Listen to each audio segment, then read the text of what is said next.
don't sell that money. You keep that money and you milk it, and you refinance it tax-free, and you depreciate it, you cash flow it. The book I'm reading, That Was Zero. What's the point of having any kind of money, wealth, income if you can't enjoy it and live to enjoy it? So this is the call right here. Let's see what they're gonna say. What's up, B? What's going on, Nelson? What we got? Hey, well, how much did you say you were? I told him 115. Okay, let me tell him that right now, because he finally called me back today. All right, let me know. So that's another property we own. It's a tear down. I can actually build on it, but I actually bought that as insurance because I was kind of slow on inventory, so I just bought it just to have. So it's gonna cost more money to like knock it down. 2 new text And messages. do a few other things. So I was thinking maybe sell it, get another property, which I already have, and move on those properties as far as the building, because those are gonna be more profitable.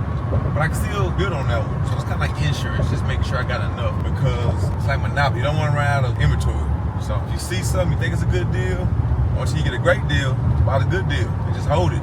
Yeah, you need a little bit in the holding cost, but you got the option to build and make money. You don't want to be a builder or developer, don't have enough inventory, then you're scrambling trying to find a way to make money. So always keep the bullets. We're about to go over and check on this property.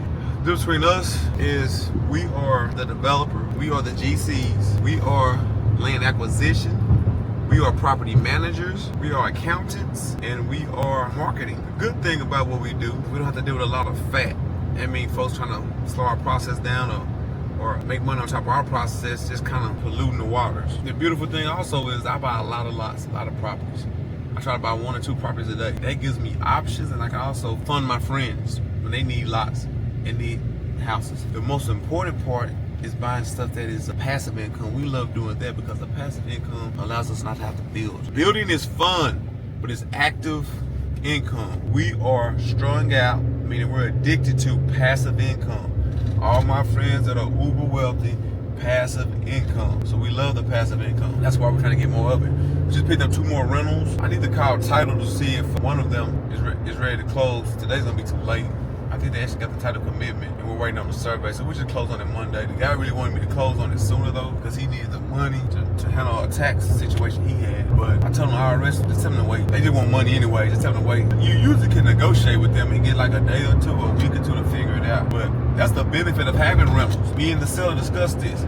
If he didn't have assets, think about this, to sell, when the IRS hit him with a large fee, where's he gonna get the money from? Because the guy has a successful business, he just had an unexpected cost on his taxes. So with that in mind, he just peeled off one of his little properties, say, hey, you take this one, Nelson, and that'll give me what I need to curb my current situation, and I keep on trucking, and I can go back and buy another one down the road. So it's all about mindset. That's why I try to teach all the people I deal with and I work with. Most people are so strung out on making money for the sake of making money and having money and looking good. But the making money part is not the key or the silver bullet. The most important part is making money passively, and you're sleeping on an assets.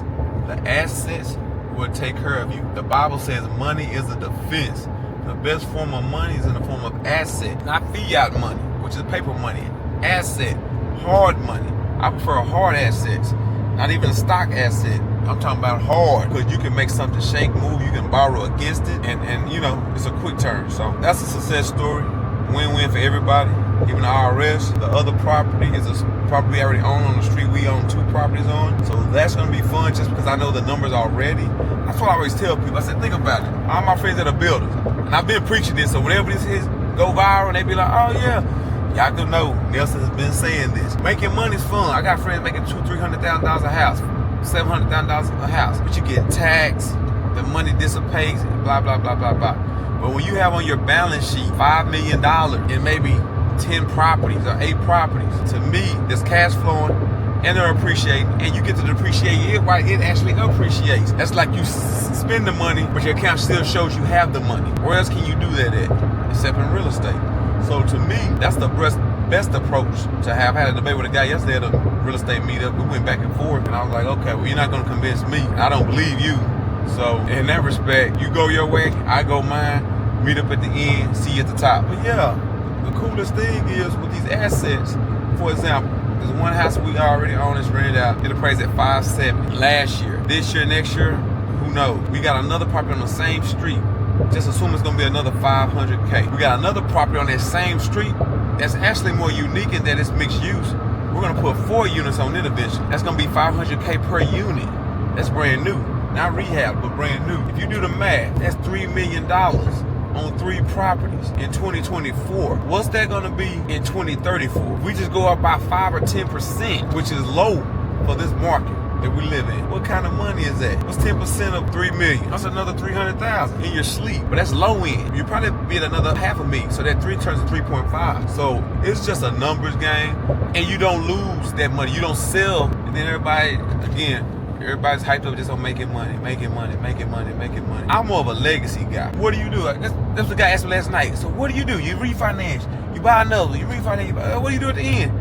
I say you down as much debt as you can. You give it to your kids. I say you gonna leave your kids in debt. Absolutely not. This is all in the LLCs. So the kids are gonna become the new leaders of the LLC, and they're gonna take that debt that they don't have to sign for. All they gotta do is operate the debt, and they're gonna progress and grow it to even more. And then you got generational wealth, and your debt strap, asset protection, and you got leverage and equity, and you got a huge balance sheet. That's what you gotta have. You gotta have assets and equity and balance sheet. So obviously, everybody's not playing the same game. But the people I know that are billionaires, that's what they do. So there you go.